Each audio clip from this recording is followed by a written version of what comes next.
Hello, good evening दोस्तों। कैसे हैं आप सब।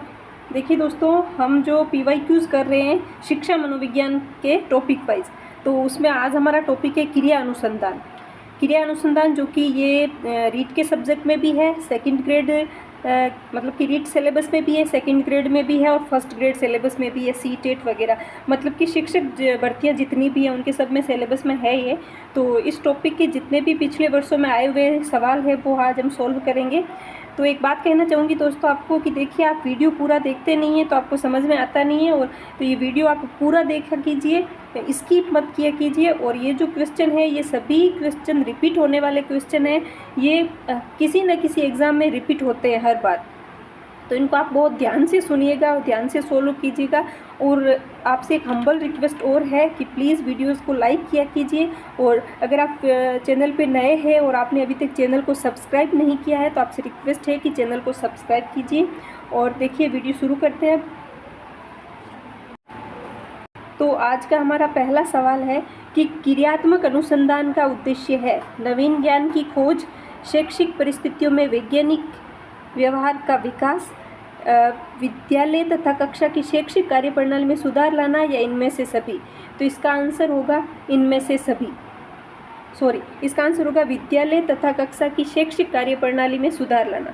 विद्यालय तथा कक्षा की शैक्षिक कार्यप्रणाली में सुधार लाना क्रियात्मक अनुसंधान का उद्देश्य है।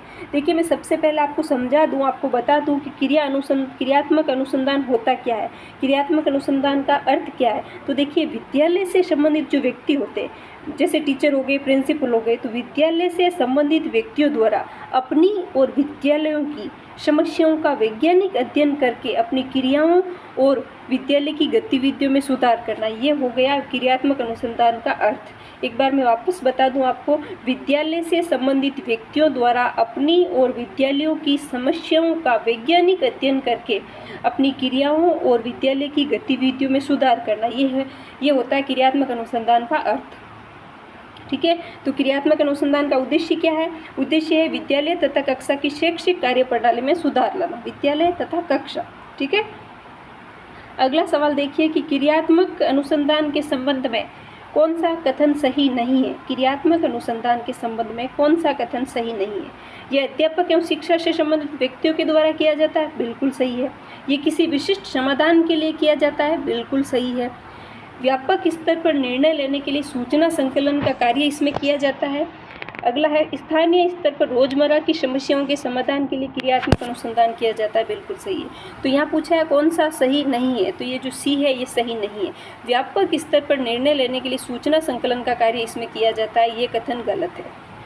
ठीक है, अगला सवाल देखिए कि क्रियात्मक अनुसंधान मौलिक अनुसंधान से भिन्न है क्योंकि यह अध्यापकों, शैक्षिक प्रबंधनों तथा प्रशासकों द्वारा किया जाता है, शोधकर्ताओं द्वारा किया जाता है जिनका विद्यालय से कोई संबंध नहीं होता, ये परमापीकृत उपकरणों पर आधारित होता है, ये न्यायादर्श पर आधारित होता है।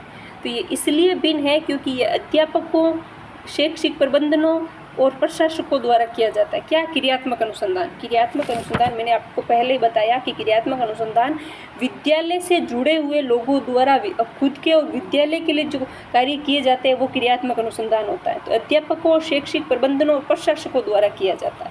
ठीक है, अगला सवाल देखिए, क्रियात्मक अनुसंधान में क्रियात्मक उपकल्पनाओं का निर्माण समस्या के कारणों पर आधारित है। क्रियात्मक उपकल्पनाओं का निर्माण किसी उपयुक्त विवेक पर आधारित है। क्रियात्मक उपकल्पनाओं का निर्माण इस प्रकार किया जाता है ताकि उनका सांख्यिकीय सत्यापन किया जा सके। क्रियात्मक उपकल्पनाओं का निर्माण नहीं किया जाता है। तो इसका सही आंसर होगा ए, कि क्रियात्मक उपकल्पनाओं का निर्माण समस्या के कारणों पर आधारित है। किस पे? समस्या के कारणों पर आधारित है। अगला सवाल देखिए कि निम्न में से कौन सा चरण शोध को क्रियात्मक अनुसंधान बनाता है? निम्न में से कौन सा चरण शोध को क्रियात्मक अनुसंधान बनाता है? उपकल्पनाओं का निर्माण, प्रोग्राम का क्रियान्वयन एवं मूल्यांकन, सामान्यकरण, शोध के आकल्प का अपरिवर्तन होना। तो इसका सही आंसर होगा बी, प्रोग्राम का क्रियान्वयन एवं मूल्यांकन। प्रोग्राम का क्रियान्वयन एवं मूल्यांकन। तो देखिए दोस्तों, आप जिस किसी भी एग्ज़ाम की तैयारी कर रहे हैं तो अपना लक्ष्य एक निर्धारित कर लीजिए। अपना एक लक्ष्य निर्धारित कर लीजिए, चाहे वो फर्स्ट ग्रेड हो, सेकंड ग्रेड हो, रीट हो, थर्ड ग्रेड हो, जो भी हो। तो ये आपके ये जो मैं टॉपिक कवर करवा रही हूँ आपको क्वेश्चन PYQ जी, आपके तीनों ही एग्ज़ाम्स में बिल्कुल महत्वपूर्ण है, बराबर इनकी महत्वपूर्ण भूमिकाएँ रहेगी। तो देखिए नेक्स्ट क्वेश्चन, निम्न में से कौन सी समस्या क्रियात्मक अनुसंधान के लिए उपयुक्त नहीं है? निम्न में से कौन सी समस्या क्रियात्मक अनुसंधान के लिए उपयुक्त नहीं है? ऑप्शन देखिए, 5वीं कक्षा के विद्यार्थियों के हिंदी के लेखन में सुधार, 5वीं कक्षा के विद्यार्थियों के हिंदी के लेखन में सुधार, 7वीं कक्षा के विद्यार्थियों के व्यवहार पर लिखित एवं मौखिक प्रशंसा के प्रभाव का तुलनात्मक अध्ययन, परंपरागत विधि के ऊपर कंप्यूटर सहायतित अनुदेशन का प्रभाव, भूगोल के अधिगम में एटलस व ग्लोब का प्रयोग। तो इसका सही आंसर होगा सी, परंपरागत विधि के ऊपर कंप्यूटर सहायतित अनुदेशन का प्रभाव। ये जो है ये सही नहीं है, ये उपयुक्त नहीं है। बाकी तीनों ही जो है ये बिल्कुल सही है। क्या? 5वीं कक्षा के विद्यार्थियों के हिंदी के लेखन में सुधार बिल्कुल सही है। 7वीं कक्षा के विद्यार्थियों के व्यवहार पर लिखित एवं मौखिक प्रशंसा के प्रभाव का तुलनात्मक अध्ययन बिल्कुल सही है। भूगोल के अधिगम में एटलस एवं ग्लोब का प्रयोग बिल्कुल सही है। तो देखिए दोस्तों, ये जो क्वेश्चन हमने किए हैं ये क्रियात्मक अनुसंधान टॉपिक के है। किसके? क्रियात्मक अनुसंधान टॉपिक। ये शिक्षा मनोविज्ञान का एक महत्वपूर्ण टॉपिक है, क्रियात्मक अनुसंधान। तो इन क्वेश्चन को आप बार बार देखिए, रिपीट कीजिए, बार बार सुनिए। ये क्वेश्चन आपके माइंड में बिल्कुल लॉन्ग टर्म मेमोरी में चले जाने चाहिए, ताकि ये क्वेश्चन अगर एग्ज़ाम में आपको दिखे, आपके एग्ज़ाम में रिपीट हो, तो ये क्वेश्चन आपके गलत नहीं होना चाहिए। देखिए दोस्तों, जो है ना एग्ज़ाम में एक एक सवाल इम्पोर्टेंट होता है, एक एक सवाल हमारे लिए बहुत कीमती होता है। हम जी जान लगा के हम लोग तैयारी करते हैं, और फिर अगर कोई बच्चा 1 नंबर से रह जाता है, कहते हैं ना मैं तो आधे नंबर से रह गया, मैं तो 1 नंबर से रह गया, तो वो चीज़ नहीं होनी चाहिए। उसके लिए आपको मेहनत तो जी तोड़ करनी पड़ेगी, मेहनत तो करनी ही पड़ेगी। लास्ट में मैं आपको एक बात कहना चाहूँगी कि जब सफलता की ख्वाहिश आपको सोने ना दे, जब सफलता की ख्वाहिश आपको सोने ना दे, जब मेहनत के अलावा और कुछ अच्छा ना लगे, जब लगातार काम करने के बाद थकावट ना हो, समझ लेना सफलता का नया इतिहास रचने वाला है। समझ लेना सफलता का नया इतिहास रचने वाला है।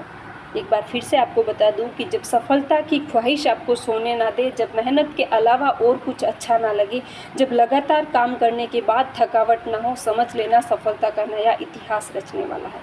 Thank you so much. अगर आप चैनल पर नए हैं तो चैनल को सब्सक्राइब कीजिए, वीडियो को लाइक कीजिए। आपका बहुत बहुत धन्यवाद। Thank you so much. मिलते हैं नेक्स्ट वीडियो में, तब तक के लिए जय हिंद, जय भारत।